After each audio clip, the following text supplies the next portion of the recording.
Hey everyone, I wanted to talk about Halo Infinite's graphics and art style in this video.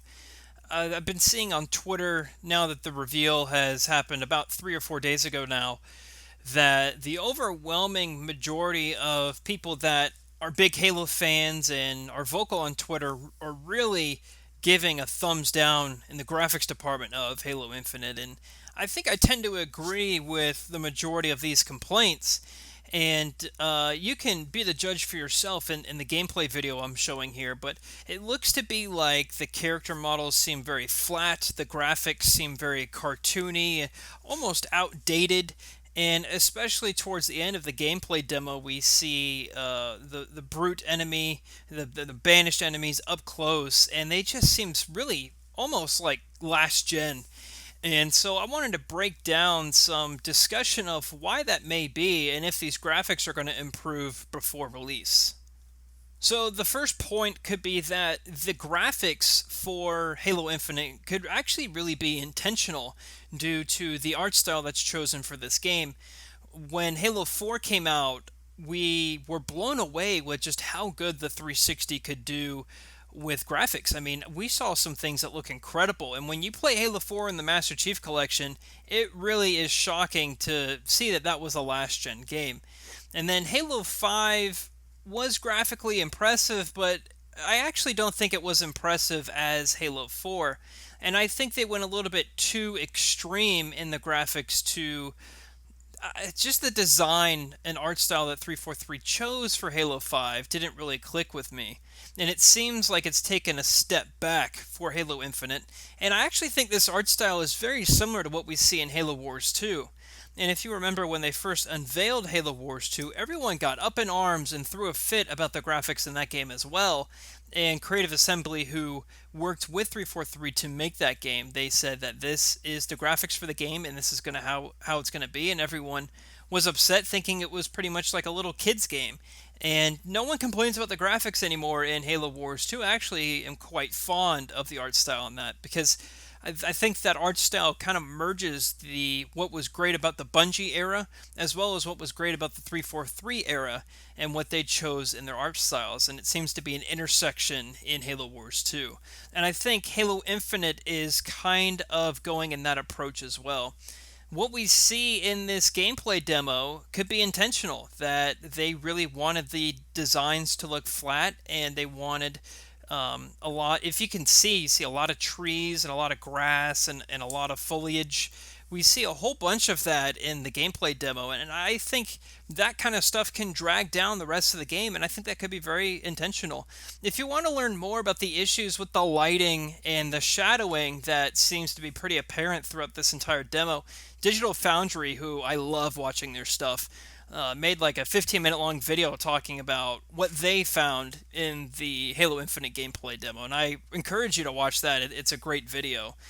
But I have some issues with it as well. I think the weapons look very flat.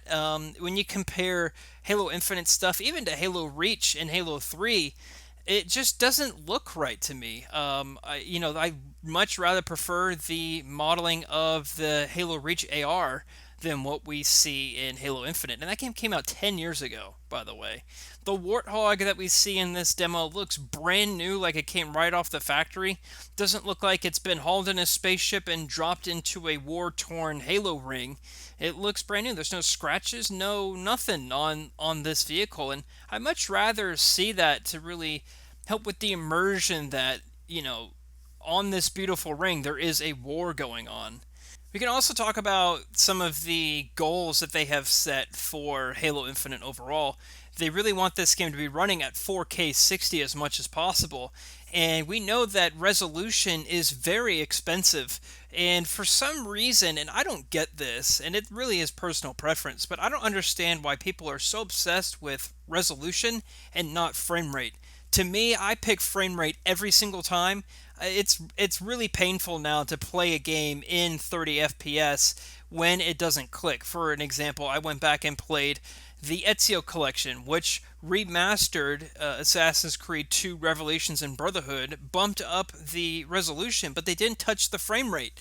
And playing these games, you can just tell how old it is. If you go back and play Halo Reach on the 360, It's in 30 FPS, and it is pretty painful to play when you compare it to how Halo Reach performs in the Master Chief Collection.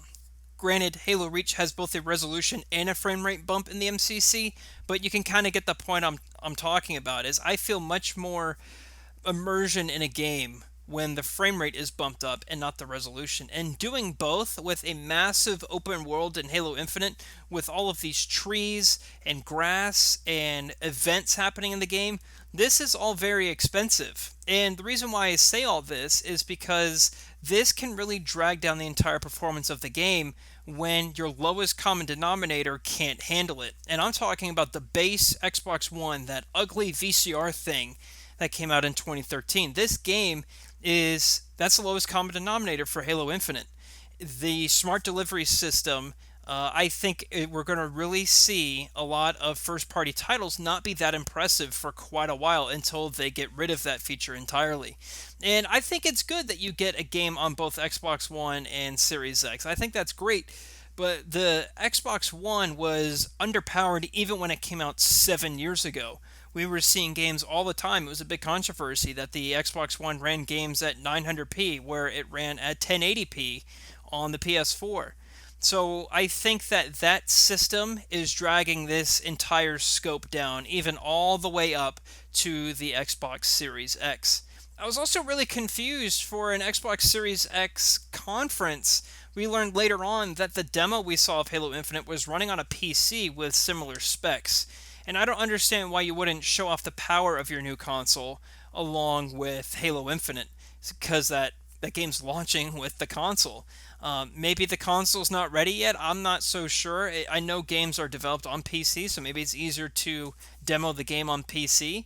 But they could have shown off a lot of stuff like, hey, look at the ray tracing that the Xbox Series X supports. Look at the velocity architecture that they talk about that the Series X has, or how fast the SSD is that the Series X has. They didn't talk about any of that.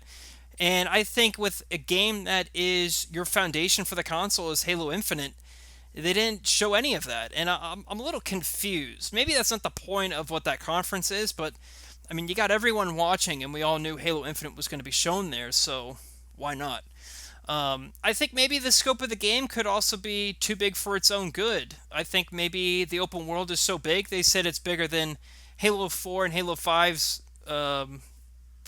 They didn't say, like, specify what adjective. Was it the world? Is it the length of the campaign? Or the size that you can explore or whatever. But they said it's bigger than both Halo 4 and Halo 5 combined. Maybe this game is too big for its own good. We saw this with the downfall of Crackdown 3, and Thomas pointed this out to me over text. He said, I'm getting some pretty big Crackdown 3 vibes with Halo Infinite. And, when you step back and think about it, I actually tend to agree.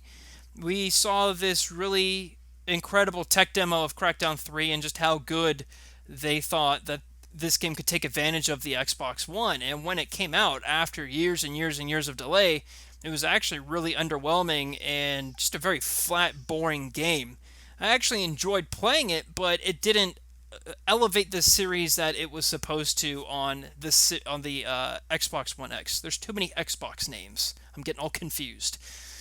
But I think you know what I'm trying to say here is that I think that maybe Halo Infinite could be too big for its own good. I don't know. I can only speculate from what I've seen from this really tiny gameplay demo. But I'm actually pretty unimpressed with what I saw visually. And I think if they were to really tone down the resolution and just say it'd be 1080p 60, I think a lot of these problems with the models and the shadowing and the lighting would be resolved, because they could take the power that console is not using, bumping up the resolution, and then apply it to other things. And we'll probably see people who, when they get their hands on it on Steam, mod it to death to make it look really, really good. And I think that's going to make a lot of people quite jealous. The game is no more than 4 months from release. This system has to be out before Black Friday in the United States, and that is about 4 months away from like today. So this game is not coming out after Black Friday. The Series X is not coming out after Black Friday. So they don't have a whole lot of time. Will the graphics improve before launch? Maybe a little bit. I don't think a lot. I don't think it's going to be a night and day difference. I think the technical decisions that they put in to Halo Infinite has already been decided.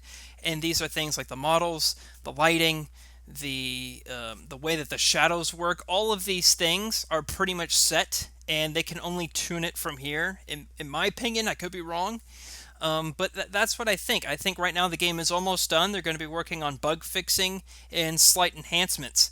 Graphical enhancements may be too much and not enough time. And they even said that the ray tracing functionality for Halo Infinite is coming after release. And that's a big head scratcher for me. I mean, the Series X is talking about ray tracing all the time.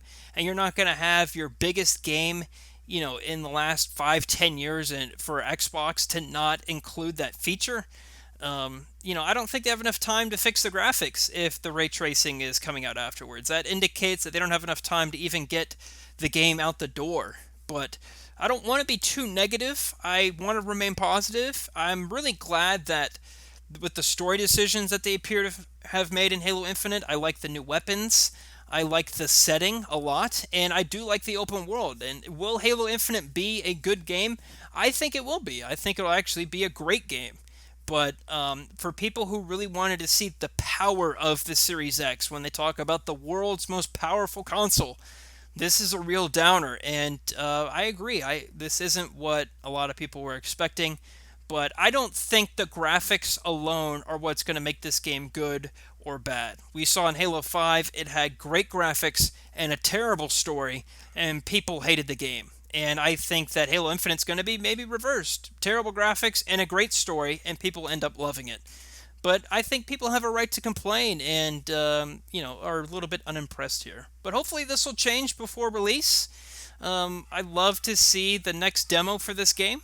Let me know what you think of the graphics in Halo Infinite. Do you think it was bad? Do you think it was good? Were you impressed? Do you want to see the models changed? Let me know in the comments down below, and check out some of the other Halo Infinite stuff we have on the channel, and a lot more is coming as we learn more about the game. We'll see you, James.